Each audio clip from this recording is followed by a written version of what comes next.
Like, why push obviously horrible ideas for the planet and the poor? That's a good question.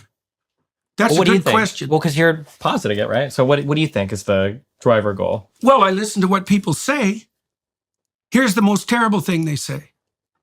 There are too many people on the planet.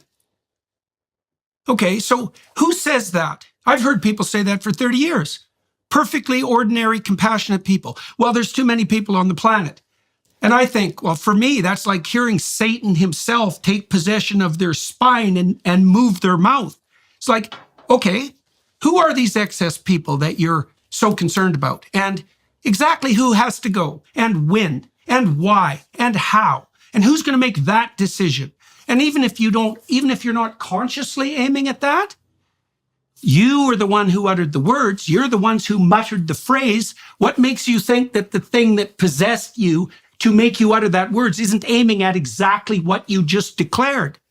And so that's a terrible vision. But when you look at what happens in genocidal societies, and they emerge with fair regularity, and usually with a utopian vision at hand, the consequence is the mass destruction of millions of people.